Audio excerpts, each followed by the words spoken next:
Nandito na po ang ating pinakahihintay. Na po ay pasang maisog, Miss Cathy Pina!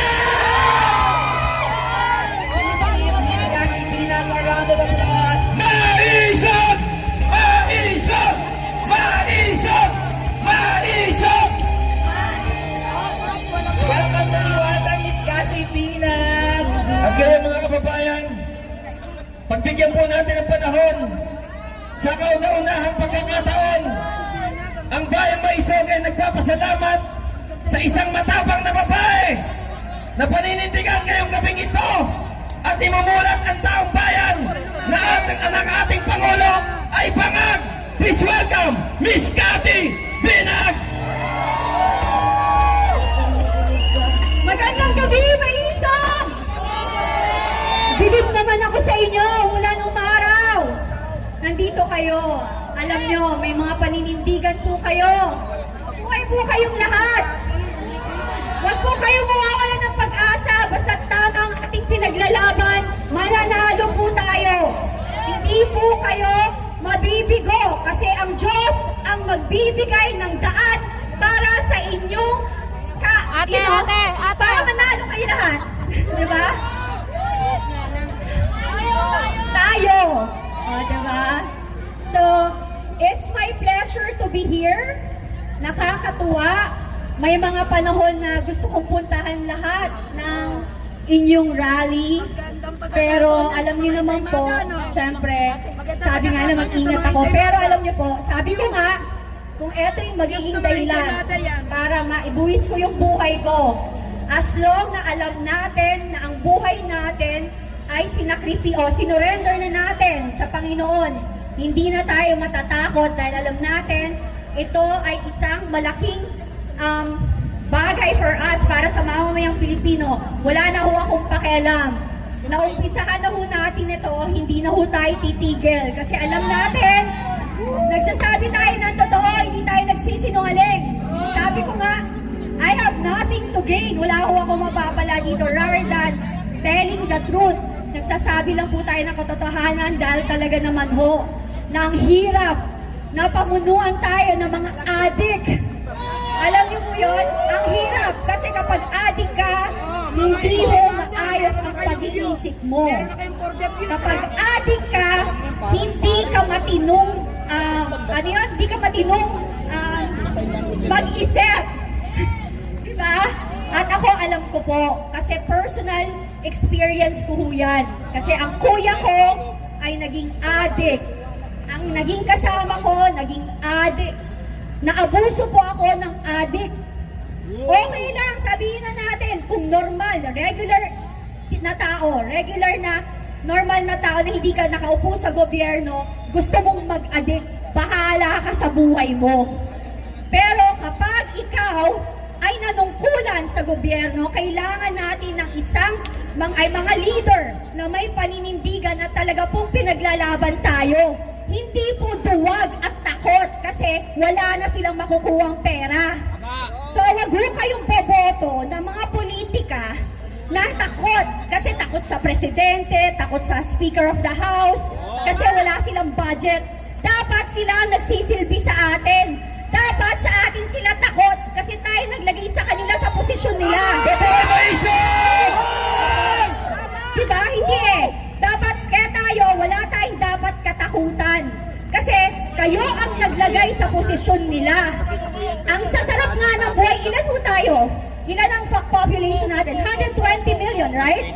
120 million. Isipin nyo, kung 120 million na tao binigyan ng tag-iisang milyon, that's 120 billion. Sana kahit pa paano gumaan yung buhay nyo. Magkano ang flood control project? 500 billion. My God! Diba? So yung 500 billion na yun, kung binigyan kayo ng tagpa 5 million pesos, bawat isang Pilipino, 5 million pesos, yung 500 billion na yun, lahat kayo, gumaan na yung buhay nyo. Tama. Pero anong ginawa nila? Ninakaw. Until now, hindi pinapansin. Alam niyo bakit? Kasi, never silang naghirap. Ang tao, kapag never naranasang maghirapan o maghirap, wala silang pakialam kasi hindi nila dinadaanan yung dinadaanan ng mahirap na Pilipino. Wala silang pakialam, kundi punuin yung bulsa nila, busugin yung mga tiyan nila. Tingnan nyo naman. Tingnan nyo naman yung ginagawa nila. Tingnan nyo naman yung mga nakaupo. Nakikita nyo how materialistic they are. Magkano lang ang sweldo ng congressman? 200. Diba? 100 plus. Sabi na 200,000. Uy, 200,000. Yung iba dyan, 4 million ang relo. Ang sasakyan, magkano? May naka-AMG pa. Alam mo ba magkano AMG? Diba? 15 million. Dumaan mo ako dyan. Naka-AMG kami, McLaren, Porsche, Ferrari, lahat. Yun. Alam mo yun, ang sarap ng buhay. Ayahay. Diba? Diba? Ang kakapal ng mukha. So ngayon, dyan sa Congress, ang hamon ko sa inyo, kung talagang for the people kayo, Yun. dapat po, ipaglaban ninyo kung ano yung tama. Tama. Hindi po kung ano ang tama sa bulsa ninyo. Dahil naduduwag kayo na wala kayong budget. Bakit ho? Tumakbo po ba kayo para magkapera? Diba? Tumakbo po ba kayo kasi gusto nyong kumita? O tumakbo talaga kayo katulad ng mga pangako ninyo na para pagsilbihan ang mamamayang Pilipino? Sa mga constituent ng bawat kongresista, ang tawag ko po sa inyo, puntahan nyo, mag-rally ho kayo dun sa mismo bahay or whatever kung saan sila nakatira, ipaglaban nila kayo. Huwag silang duwag. Wala silang mga bayag. Nakakahiya. Yung iba nga teacher pa dati or whatever. Pero tingnan nyo ngayon, walang mga paninindigan. Ang pinaninindigan nila, naduduwag sila na malaman na nakinabang sila.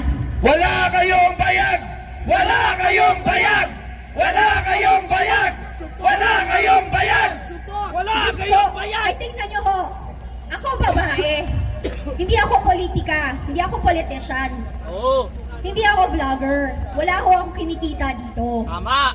Pero lumalaban ako, eto mga nakaupo, nakikinabang, sumisweldo sa kaban ng bayan. Nung tumatakbo, nangangako ng lahat na halos sa Bisaya ba, hinahalikan ang lupot nyo, kulang na dilaan yung mga kayo nyo sa paa. Pati split ends nyo sambahin. Mukha kayong bayag! Mukha kayong bayag! Mukha kayong bayag! Hindi, pangit nga yun eh. Tama, no? At saka di ba, nakita nyo ba, yung mga nagsasalita, hindi ako lawyer, pero pag pinanood nyo as an outsider, nakakahiya. Tama. Parang hindi ng mga politician kung magsalita, napaka-bully. Tama. Gawain ng mga adik na brat, na bully, na nanghaharas. Patado Hindi pa. nyo ba nahihalata? Karamihan sa aming lumalaban, puro babae, at binubuli nila si VP Sara. Aroy. Babae, at walang utang na loob. Ganun naman eh, hindi nyo ba napansin? Lahat kaming tumatalikod sa kanila is yung mga taong nagmahal sa kanila, naging kaibigan nila, pero anong ginawa nila? Tama, di ba, manggagamit? After Manggagamit! Manggagamit! Manggagamit! Manggagamit! walang utang na loob. Tama. Di ba? Napakawalang utang na loob. Walang utang na loob. Hindi, alam nyo, hindi ho sila magwawagi kasi hindi sila sanay maghirap. Sanay na maghirap. Tingnan niyo po kayo, kahit umuulan nandito, sila ba pupunta sila dito? Hindi. Di ba? O kaya magrarally? O, sabihin nyo na, pag binigyan kayo ng ayuda, tanggapin nyo kasi sa inyo yon, pera nyo yun. Hindi mo pera yan! Hindi mo pera yan! Hindi mo pera yan! Hindi mo pera yan! Grabe, ang sarap ng buhay. Lalaki ng properties. Uy. Ayan nyo, maraming maglalabas. Mabubuking. Kaya alam nyo, huwag kayong mawala ng pag-asa na akala nyo ang tagal, ba't di pa nangyayari? Kasi sa totoo lang, sabi nga, di ba ang Diyos mapagpatawad? Diba? Ngayon po, may paraan din ang Diyos para mabigyan nila, magkaroon sila ng realization to change. Hopefully, makapagbago. Sa paano po paraan? Sa paraan po na binigyan, katulad nga, nabubuking yung mga kanilang pagkakamali, di ba? Nabubuking yung kanila, nilalantad sa madlang tao, pasensya na hindi ako masyadong straight, masyadong malalim magtagal, medyo ano lang, pasensya na ho. So, di ba, parang hindi pinababayaan ng Diyos na hindi ninyo makita ang mga maling ginagawa nila. So, binubuking yung mga kapalpakan nila, ang pagnanakaw, at pinapaya na sila. Para ma-realize na, naku, napapaya na ako. Naku, kawawa naman ang pamilya ko at mga magiging apo ko. Ang iiwan kong legacy is kahihiyan kasi nagnanakaw ako at gumagawa ako ng kamalian. Pero, pag hindi pa rin sila nagbago, yun na, mararanasan na nila ang latigo ng Panginoon. Yun! Diyos ang sisingil. Kakampi natin ang Diyos. God Kakampi is natin good. ang Diyos. Hindi niya tayo pababayaan. God is Maraming good! salamat po. God At mabuhay is po good. kayong lahat. Mabuhay po ang babaeng may isog, Miss Cathy Binag! Palakpakan po natin! Maisog kami! Maisog kami! Kati! At kayo mga babayan, Kati! Kati! pasalamatan po natin muli at bigyan natin ng masigabong palakpakan. Ano ko para sa'yo? Babaeng maisog, Miss Cathy Binag! Yan, kauna-unahang public appearance po yan ng ating bagong bayani, Miss Cathy Binag. Ano masasabi mo, Princess Maui? Ikaw ba ay nagulat?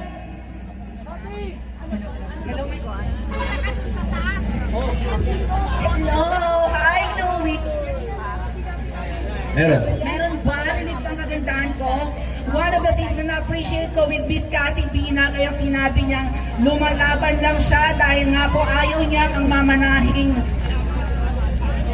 niyang mga anak balang araw kaya na pinamumunuan ng mga bangag. With that, Miss Cathy Binag, thank you so much for your courage and for your bravery. And may God bless us all. Ang mga inyong sinabi, nasa panig natin ang may kapal. Kaya lalaban lang po tayo ng lalaban hanggang sumuko ang mga demonyong yan sa palasyo ng Pilipinas na pinamumugaran ng mga ahas. Okay, Miss Maui. Once again, mga kababayan, palakpakan po natin ang maisog na babae. Sabay-sabay lakasan, Miss Cathy Binag! Maraming salamat po, Miss Cathy Binag. At nawa ay nakapagbigay po ng kalinawan ang ating panauhin ngayong gabi. At yan po ay susundan naman. Ibibigay na po natin, mainit na mainit, para po suportahan ang sinabi ni Miss Cathy Binag, walang iba. Kung hindi ang pideya ng bayan, Ay, guwapo. Agent Oh. Jonathan Morales! Maraming salamat. Ganun din, at nakakatuwa, ano? Dumating si Cathy Binag. Handa na ba kayo? Tanong ko lang, ano? Ito, seryosong tanong. Nakahanda na ba kayong magmarcha? Ha? Mahina. Nakahanda na ba kayong magmarcha? Patungo doon sa Palasyo de Polvoron. Ha? Parang mahina, ha? Ha? Dito, handa na ba kayong magmarcha? Dito, handa na ba kayong magmarcha? Dito, handa na ba kayong magmarcha? Ayan. Alam nyo, mga kapatid, ano? Dahil dyan sa kahandaan ninyo na sumugod doon sa Palasyo de Polvoron, ay nabalitaan natin na ito pa lang si Bangag ay magtatangkang magbuwis. Ha? Magtatangka di umano na wakasan ang kanyang buhay. Papayag ba kayo wakasan niya ang kanyang buhay? Ang tagal. Ang tagal. Ang nagsasabi rito, ang tagal. Ulitin ko, ha?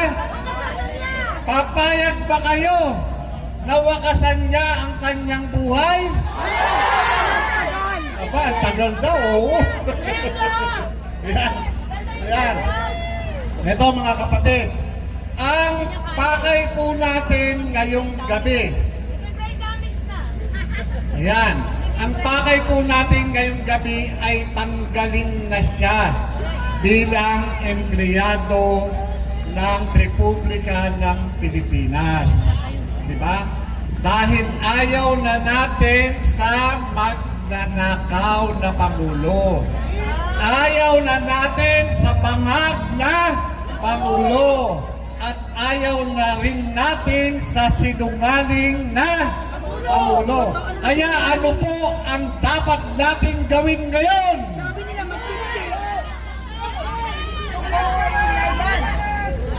Ha? Dapat ba? Sugurin na yan! Sugurin na yan! Sugurin na yan!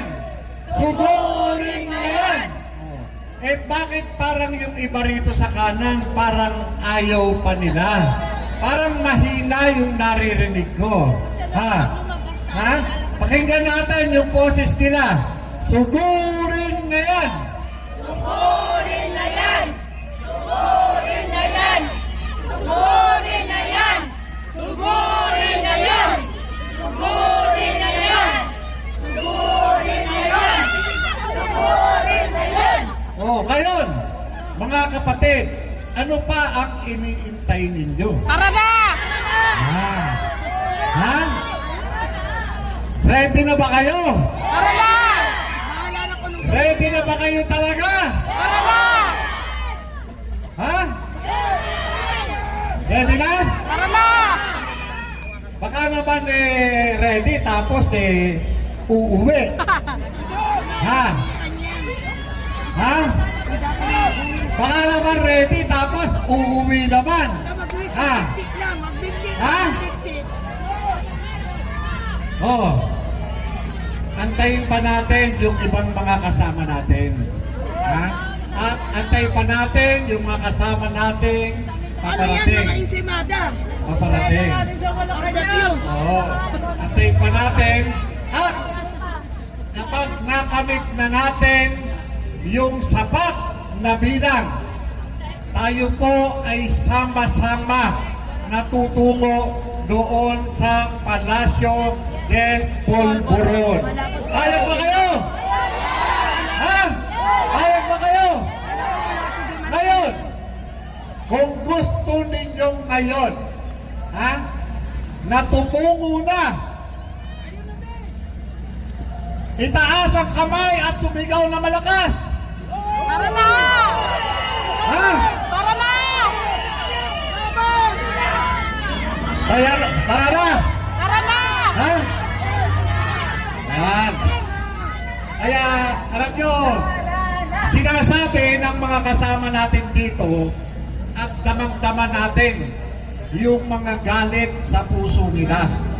Kapag hindi pa daw natin ginawa ngayon, kailan pa? Ha? Mauna sa utang tapos Kapag raw hindi natin ginawa ngayon ang paglusob, ha? Ang sapilitang pagpapababa dito sa bangak na ito ay wala na daw. Ha? Wala na daw mangyayari. Yun po ang sabi. Kaya ang tanong po natin sa inyo ngayon, mga kapatid,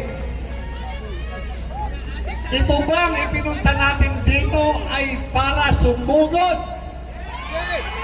Ha? Yan. Susugod na tayo. Susugod kami! Yan. Sugod kami! Susugod kami! Susugod kami! Susugod kami! Ayan. Ayan po. Ayan yung ano natin, ano? At sige po. At tatawagan natin yung ating mga kasama dito.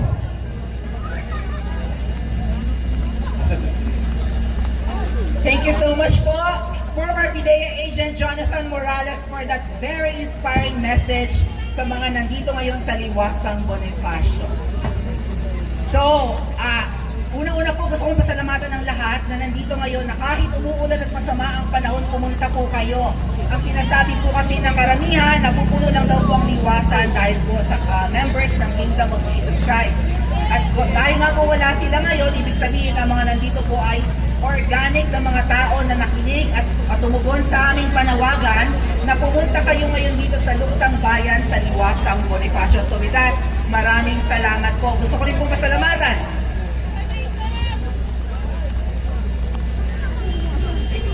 Thank you, Miss Maui. At bago po tayo magpatuloy, umiiyak po ang kalangitan. Mismo ang langit po ay nakikisa sa Luksang Bayan na ito. At bilang pagpapatuloy, bigyan po natin ng pagkakataon ang spokes ng bayan sa pamamagitan po ng video spokes, Harry Roque.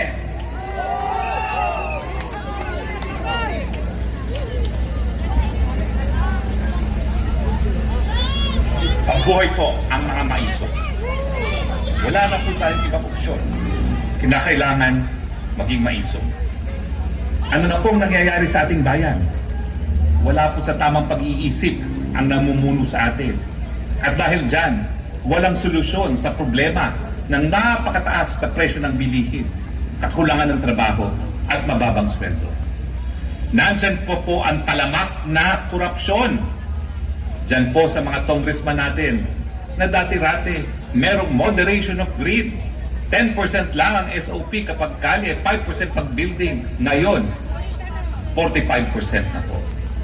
Kaya naman po pag umulan, yung katutak na budget na ginastos natin sa flood control, baliwala. Nagiging laot ang buong Metro Manila. Kailan pa po gigising ang sambayan ng Pilipino? Mag-aantay pa ba kayo hanggang tuluyan na mawasak na ang ating lipunan? Sa isang demokrasya, taong bayan po ang soberenya. Gumising na taong bayan Pilipino.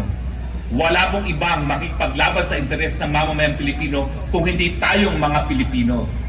Kapit-bisig po tayo at isang boses nating isigaw, kinakailangan ng tunay na pagbabago sa ating bayan.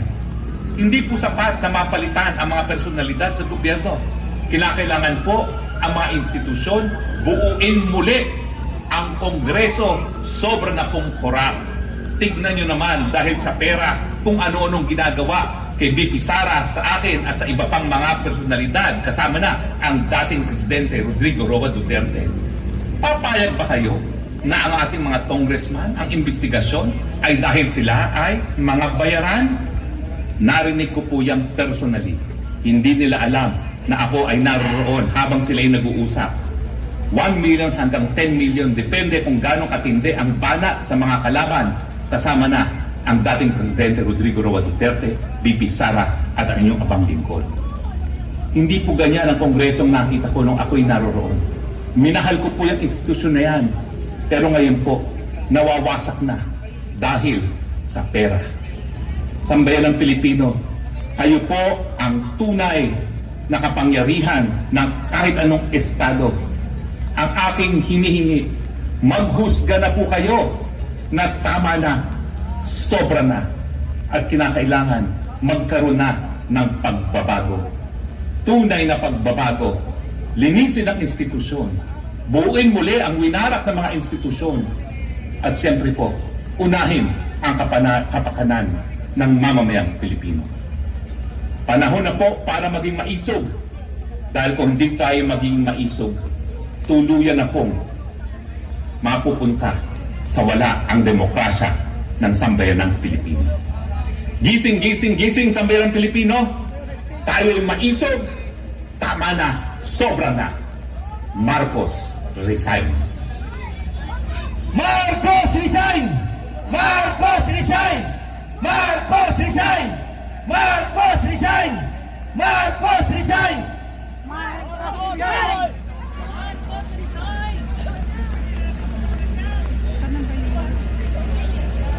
Okay mga kababayan, habang iniintay po natin ang susunod na magsasalita, gusto po namin ipabatid sa inyong lahat na maulan man po at nakiisa sa atin ng langit, ang araw po na ito ay ang unang araw na simula ng pagluluksa ng sambayanang Pilipinong maisog. At hanggat hindi po natututong makinig ang gobyernong bangag, hindi po titigil ang sambayanan para ipagpatuloy ang pagluluksa ng luksang bayan. Mabuhay Maisog! Maisog kami! Maisog kami! Maisog kami! Maisog kami! Okay, Miss Princess? Kakanta ka? Okay, meron pong sasabihin si Princess Maui. Ayan, again po, balikan ko lang yung pagpapasalamat ko sa mga vloggers na nandito. Hindi na po natin maaasahan ng mainstream, ang corrupt media ng Pilipinas, halata na po na. Dati, grabe nilang balahurain ang Marcos Duterte tandem noong 2021. Kasi matutumba na yung mga... Dalawang ano pa naman to? Pero ngayon po, napakatahimik nila. Dati nakadikit lagi sa pangalan ng Marcos, ang diktador, anak ng diktador, magnanakaw, mamamatay tao at kung ano-ano pang pambabalahura. Pero ngayon po kami gusto masyado, sir. Pero ngayon po ay mukhang naiba na ang ihip ng hangin. So maraming salamat po again sa mga vloggers na nandito, ang makabagong media ng Pilipinas. Salamat sa pag-i-effort na samahan ang mga naglalakas loob na magsalita laban sa rehimeng Marcos Jr. na mapang-api at mapang-abuso. Salamat din po sa mga nandito ngayon na despite na masama ang panahon, ay pumunta po kayo dahil po sa aming panawagan na samahan tayo sa luksang bayan. Ang petsang ito ay dapat maalala ng lahat. Ito yung panahon, ito yung araw na nagdeklara ng martial law ang ama ni Marcos Jr. Actually po ang martial law, mga ate at kuya, hindi masama. Kung maaalala ninyo na nag-declare ng martial law ang ating dating Pangulong Duterte dahil po yun sa kaguluhan sa Marawi. At marami po ang takot na takot pumunta ng Mindanao noon dahil sa martial law doon. Pero nung ako'y pumunta po ng Marawi at Lanao del Norte at Lanao del Sur, masayang masaya po ang mga kababayan nating Mindanaoans dahil naging tahimik ang kanilang lugar. Ngayon pong panahon, hindi man dinideclare ang martial law pero lahat tayo ay takot. Hindi man formal or formal na nagdedeklara ng martial law o nakaupong Pangulo ngayon pag tayo ay wala ng boses. So, huwag na nga po natin itong patagalin pa kung ano ang kagustuhan ng taong bayan, kung kailangang sipain ang pusang yan. Baka mag-girl ako. Pero kung kailangang sipain ang pusang yan, akala natin tigil. Bumaba ka na! Bumaba ka na! Bumaba ka na! Bumaba ka na! At ngayon po, mga kababayan Maisog, tinatawagan po natin ang mga naging resource persons natin. Ngayong gabi dito po sa entablado para po sa ating gagawing simbolikong seremonya upang markahan po natin ang unang araw ng pagluluksang bayan. Tinatawagan po natin asabay po ng saliw ng musikang bayan po ang ating mga resource person. Inaanyayahan po namin na kayo po ay umakyat sa entablado. Ito, JM. Please come up on JM. stage. Mga resource person natin dito sa luksang bayan.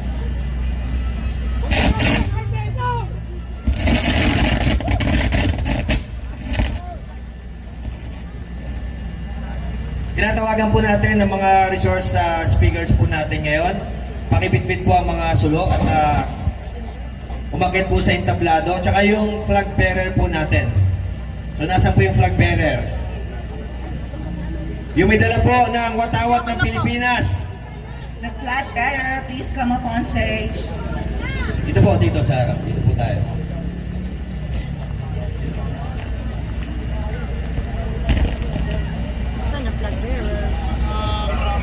Ngayon, sa bayan ng Maisog, ngayong gabi po ay gagawin po natin ang simbolikong pagsisindi sa mga ilaw ng sulo upang bigyan ng kaunting liwanag ang ating bansa na patuloy na nalulubog sa kadiliman. At ngayong araw po na ito, September 21, 2024, ay ang unang araw ng luksang bayan. Mabuhay ang Maisog! Flag. Basta yung flag eh. Basta na yun.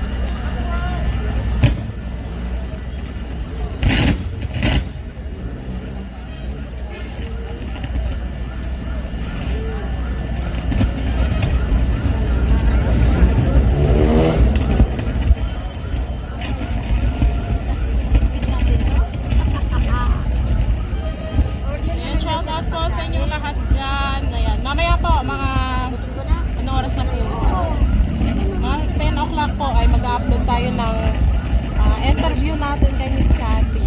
So, abangan nyo po Ila-live, ano po natin, i-upload po yun. Exclusive po na yun.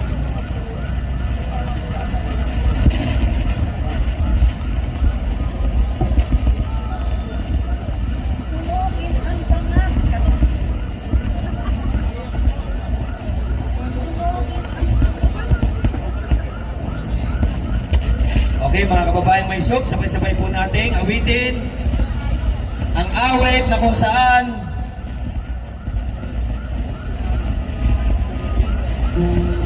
ay sumisang sinisil, babangon, lalaban din ang silang ay pupula sa udyok ng paglaya.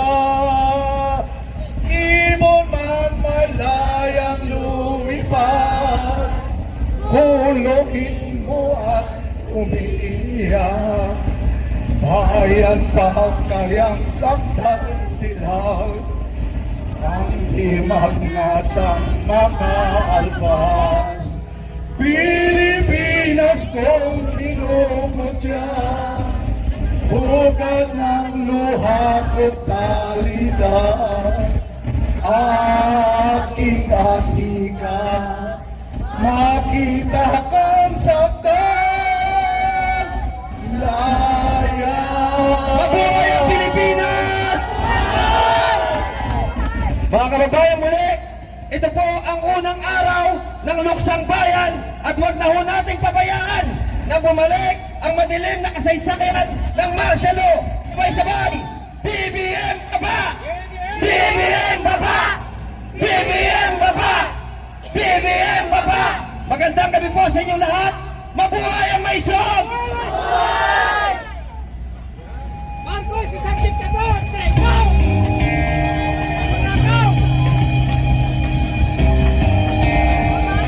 Magandang gabi po sa inyong lahat. Mga kababayan, tapos na po ang ating programa ngayong gabi.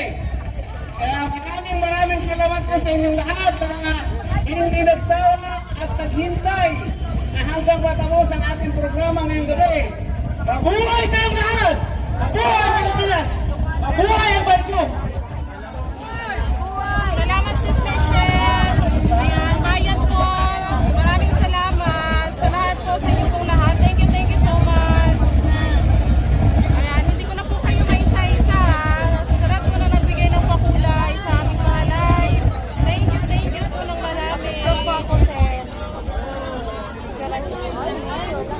Ayan, Sister Shell, thank you so much. Sa lahat-lahat po, hindi ko na po kayo maisa-isa.